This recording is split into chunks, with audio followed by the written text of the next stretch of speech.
Hello दोस्तों, कैसे हो? आपका स्वागत है त्रिपान स्टडी सेंटर में। आज जो हम करने जा रहे हैं क्लास 12 सीबीएसई एनसीईआरटी के महत्वपूर्ण क्वेश्चन। ये क्वेश्चन कई मायने में जो है एग्जाम व्यू से बहुत काफ़ी महत्वपूर्ण रहेगा और इस क्वेश्चन पे जो है हम विस्तार पर चर्चा करेंगे, हर एक पहलू पे नज़र डालेंगे। चलिए देखते हैं हमारा आज टॉपिक क्या है।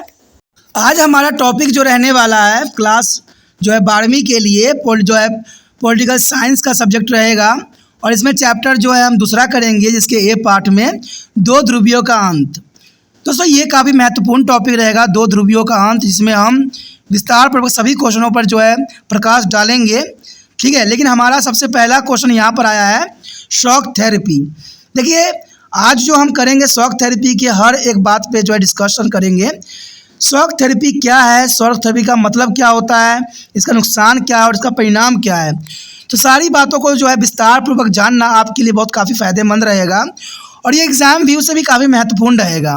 एग्ज़ाम में सदैव शॉक थेरेपी की क्वेश्चन जो है ज़रूर आता है, चाहे शॉक थेरेपी क्या है ये आ जाए, चाहे इसका मतलब क्या होता है, मीन्स क्या है, या हो सकता है कि इसका नुकसान क्या हुआ और इसका परिणाम क्या निकला। तो क्वेश्चन कई हैं, लेकिन अगर आप इन बातों को ध्यान से समझते हो तो ये आपके लिए काफ़ी फ़ायदेमंद साबित हो सकता है। बात सबसे प्रथम यही आता है कि शॉक थेरेपी क्या है। अगर सामान्य शब्दों में देखा जाए तो शॉक थेरेपी एक जो है सत्तावादी समाजवादी व्यवस्था को लोकतांत्रिक पूंजीवादी व्यवस्था में संक्रमण की एक दर्दनाक प्रक्रिया थी। आपको पता ही होगा कि जब कोल्ड वॉर चल रही थी तो यहाँ पर दो शक्ति उभर के सामने आई थी, एक जो था अमेरिका और एक जो था यूएसएसआर। अमेरिका का जो नीति था पूंजीवादी था और आपको पता है सोवियत संघ का जो नीति था वो साम्यवादी था, यानी समाजवादी नीतियों के अंतर्गत चला।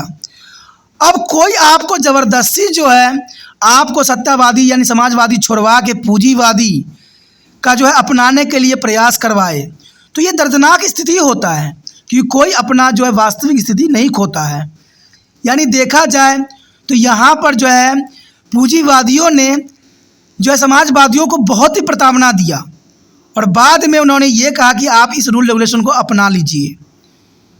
तो इसी को जो होते हैं शॉक दे के थेरेपी देना, यानी आपको झटका देते हैं और उसके बाद आप पे मलहम लगाते हैं, तो इसी को ही शॉक थेरेपी कहते हैं। अगर हम पॉलिटिकल शब्दों में देखें तो यह परिवर्तन प्रणाली रूस, मध्य एशिया और पूर्वी यूरोप में विश्व बैंक और IMF के प्रभावित भी थी। हालांकि पूर्वी द्वितीय विश्व युद्ध के दोनों में इसकी तीव्रता और गति भिन्न भिन्न थी, लेकिन इसकी दिशा और विशेषता काफ़ी सामान्य थी। तो जनरल सी बात आप समझ गए हो कि शॉक थेरेपी का मतलब कि शॉक थेरेपी एक सत्तावादी यानी सत्ता के लिए की गई समाजवादी व्यवस्था से लोकतांत्रिक पूंजीवादी व्यवस्था में संक्रमण की एक दर्दनाक प्रक्रिया थी। यानी संक्रमण का मतलब होता है कि इस खेमा से उस खेमा में जाना। अगर हम पहले उस खेमा में चले जाते तो शीत युद्ध की घटनाएं तो नहीं होती, लेकिन बाद में अगर जाना एक शॉक थेरेपी से कम नहीं था, तो इसका जो है शॉक थेरेपी दिया गया। अब देखा जाए तो शॉक थेरेपी का मतलब क्या होता है, चलिए देखें शॉक थेरेपी का मतलब क्या होता है। यहाँ पर हमारे समक्ष जो आया है शॉक थेरेपी का मतलब, यानी क्या अर्थ होता है, क्या मीन है इसका। कहते हैं USSR का विघटन उन देशों में साम्यवाद के पतन से संबंधित था, क्योंकि आपको पता है कि USSR जो है विघटन हो गया था और कई राज्यों में जो है विघटित हो गया, टूट गया था और ये बर्लिन दीवार के कारण हुआ, क्योंकि बर्लिन दीवार गिरा दी गई और बहुत से नेता जो थे सत्तावादी हो गए और उन्होंने जो है USSR से अपने आप को अलग थलग कर लिया था। कहते समतावाद के पतन से संबंधित था जो समाजवादी गुट के सदस्य थे। यानी देखा जाए तो USSR में जितने भी व्यक्ति थे वो समाजवादी गुट के सदस्य थे, लेकिन सोवियत के बाद के ये देश एक सत्तावादी समाजवादी व्यवस्था को लोकतांत्रिक पूंजीवादी व्यवस्था में संक्रमण की प्रक्रिया से गुजरे। यानी जो है सत्तावादी यानी जो सत्ता में बने थे, बात वही है। कहते हैं शॉक थेरेपी क्या होती है और इसका मतलब क्या है, बात एक ही होती है, लेकिन यहाँ पर क्वेश्चन आपको घुमा सकता है, तो आपको थोड़ा सा आंसर भी उसी तरह से देना पड़ेगा जैसा क्वेश्चन पूछा गया है। यानी जनरल सी बात है, जब USSR का विघटन हुआ तो साम्यवाद का पतन से संबंधित हो गया और जनरल सी बात है यहाँ पर सोवियत संघ के बाद ये देश जो थे सत्तावादी हो गए, यानी सब के सब जो है अपने सत्ता पे आसीन हो गए और लोकतांत्रिक जो है उन्होंने पूंजीवादी व्यवस्था में संक्रमित हो गए, यानी पूंजीवादी अर्थव्यवस्था को पकड़ लिए। संक्रमण के मॉडल को ही शॉक थेरेपी कहते हैं, यानी जो लोग पहले समाजवादी में थे और वो पूंजीवादी में कन्वर्ट हो गए, ये जो संक्रमण हुआ इसी को ही हम शॉक थेरेपी कहे जाने लग गया। और इन सब कारणों के पीछे क्या कारण था, इसे विश्व बैंक और IMF जो है ब्रिटेन ब्रिटिश संस्थाओं द्वारा सुविधाजनक बनाया गया था। यानी देखा जाए तो सबसे बड़ा शॉक थेरेपी जो दिया गया था विश्व बैंक के द्वारा दिया गया था, और IMF और ब्रिटेन वुड्स ने भी शॉक थेरेपी देने में कोई कसर नहीं छोड़ी थी, क्योंकि इन्होंने जो है सभी सत्तावादी लोगों को विवश कर दिया पूंजीवादी अर्थव्यवस्था अपनाने के लिए। तो वही बात है कि पहले आप जो थे हमें प्रताड़ना दिए, हमें तकलीफ़ दिया, और बाद में आपने हमारे घाव पे मलहम लगाया। तो इसी को शॉक थेरेपी कहते हैं। पहले ये जो है सत्तावादी जो थे, अगर वो पहले ही पूंजीवादी अपना लेते तो आपको पता है जो 1945 से लेके 1991 में जो शीत युद्ध की दौड़ चली और युद्ध की स्थिति बनी रही, शायद ये घटना नहीं हो पाती, लेकिन फिर भी ये घटना हुई। और बाद में जो सत्तावादी लोग थे वो पूंजीवादी से संक्रमित हो गए। तो जब पहले ही आपको इसी में जाना था तो इतने दौर से जो है पूरे विश्व को जो है क्यों जो है कोल्ड वॉर के आड़ में फंसाया। तो इसी को ही शॉक थेरेपी कहा गया। अब चलिए हम देखें कि शॉक थेरेपी की कमियां क्या कारण थे और इसकी क्या बैकडोर था। कहते हैं आगे पॉइंट है, निम्नलिखित कमियों के कारण समाजवाद ने पूंजीवाद से परिवर्तन करने का सबसे अच्छा तरीका नहीं था। यानी इसको ड्रॉबैक जो हम डिस्कस करने जा रहे हैं, कमियां क्या क्या हुई। कहते हैं रूस बड़े राज्य नियंत्रित औद्योगिक परिसर में निजी व्यक्तियों और कंपनियों को बिक्री के कारण अपने लगभग 90% उद्योगों को खो दिया, क्योंकि जनरल सी बात है इन्होंने पूंजीवादी को अपना लिया, और जिसके कारण रूस के बड़े राज्य नियंत्रित औद्योगिक परिसर में निजी व्यक्तियों और कंपनियों को बिक्री के कारण वहाँ पर देखा जाए तो लगभग जो है 90% उद्योगों को जो है खोना पड़ गया। और इसने इतिहास की सबसे बड़ी गिराज बिक्री कहा। यानी देखा जाए तो इतिहास में सबसे बड़ी ये बिक्री हुई, जिसके कारण संपूर्ण उद्योग लगभग गायब हो गई, क्योंकि पुनर्गठन सरकारी स्वामित्व वाली नीतियों के स्थान पर बाजार ताकतों द्वारा ले लिया गया। यानी जो सरकारी नियंत्रण में थे सारे बाजार, अब उसको जो है बाजार ताकतों ने ले लिया। तो ये बहुत बड़ी कमियां हुई और बहुत बड़ी इसके जो है देखा जाए हुआ। इस उद्योग का कम मूल्यांकन किया गया, उन्हें आने पौने दाम पर बेच दिया गया। जर्नल सी बात है, जब उन्होंने पूंजीवादी अपनाने के लिए कहा तो उद्योगों को जो है कौड़ी के भावों में बेच दिया गया, क्योंकि जर्नल सी बात है जब यहाँ पर सरकार के नियंत्रण खत्म हो गया तो देखा जाए तो सभी आम इंसानों ने ये जो है बाज़ारों को जो है आने पौने कौड़ियों के दामों में जो है बड़े बड़े उद्योगों को बेच दिया, जिसके कारण जो है यूएसएसआर को बहुत बड़ा धक्का लगा, और ये उनके लिए शॉक थेरेपी से कम नहीं थी। इसने सामाजिक कल्याण की पुरानी व्यवस्था को व्यवस्थित रूप से नष्ट कर दिया। यानी सामाजिक कल्याण जो समाजवादी विचारधारा थी, जो पुराने रीति रिवाज थे, उसको जो उन्होंने पूरी तरह से ही नष्ट कर दिया, क्योंकि अब साम्यवादी के जगह जो है पूंजीवादी ने अपना घर कर लिया, अपना स्थान ग्रहण कर लिया, जिसके वजह से देश में बहुत नुकसान हुआ। कहते हैं रूस के बड़े क्षेत्र पर नियंत्रण इनका स्थापित हो गया। अगला पॉइंट हमारे समक्ष यही आया है कि मुद्रास्फीति की उच्च दर के कारण, यानी मुद्रास्फीति यानी जो करेंसी थी उसकी दर उच्च के कारण रूसी मुद्रा रूबल के मूल्य में जो है नाटकीय रूप में गिरावट आ गई। यानी देखा जाए जो रूबल थी वो बहुत ही कम हो गई, उसका वैल्यू जो था पूरे विश्व में बहुत ही कम कर दिया गया। अब जर्नल सी बात है, किसी की अर्थव्यवस्था तभी मजबूत रहती है जब उसके जो है करेंसी मजबूत होती है।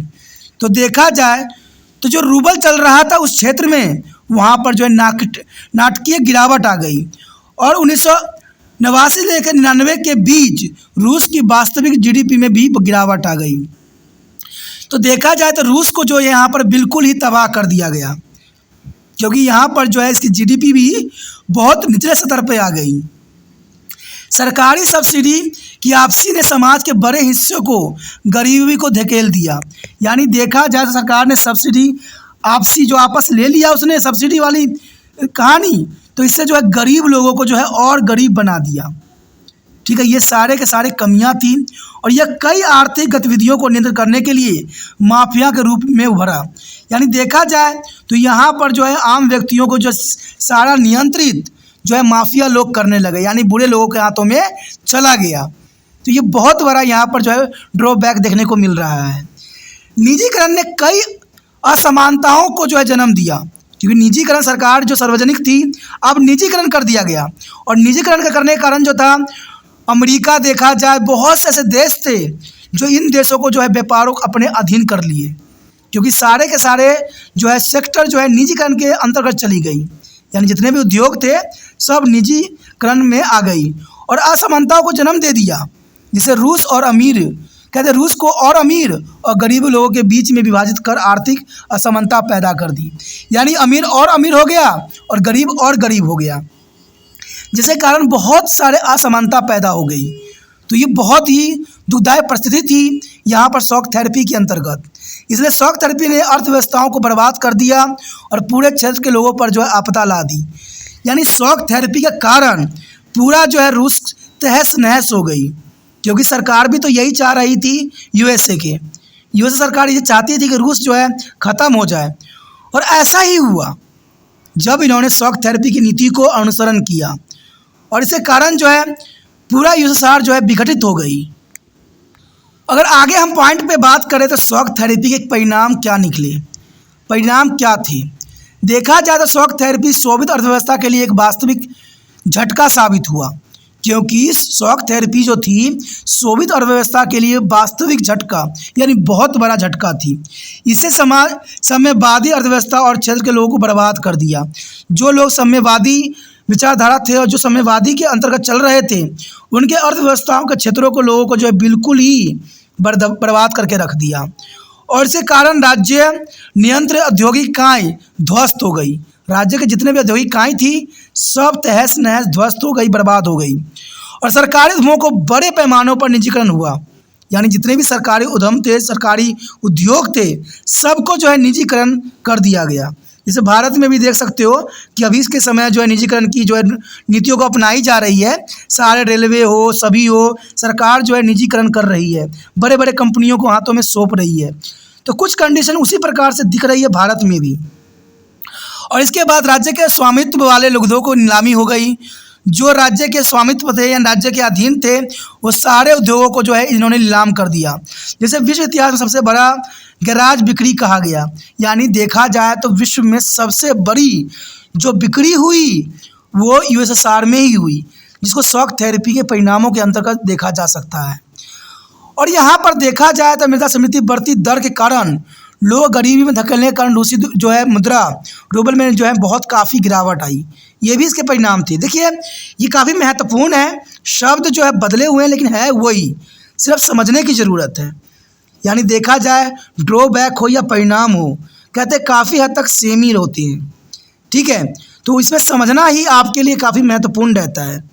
कहते जो भी आपको शब्द आसान लगता है उन शब्दों को ही आप ग्रहण करें और उसी बात को अनुसरण करें और समझें और नोट करें, क्योंकि बात यहाँ पर सिर्फ यहाँ सिंपलिसिटी की है कि जो चीज़ें आपको समझ में आ रहा है, जो आसान वर्ड है उसको लिखिए। इसलिए मैंने इसको दो भागों में जो है बांट दिया है, क्योंकि मुद्रा स्फीति बढ़ती दर के कारण लोगों को गरीबी में धकेलने के कारण रूसी जो है मुद्रा रूबल के मूल्य में नाटकीय रूप से गिरावट आ गई। यानी काफ़ी रूबल का जो है कीमत उस समय घट गई, जिसके कारण जो है काफ़ी बड़ा जो है शॉक लगा।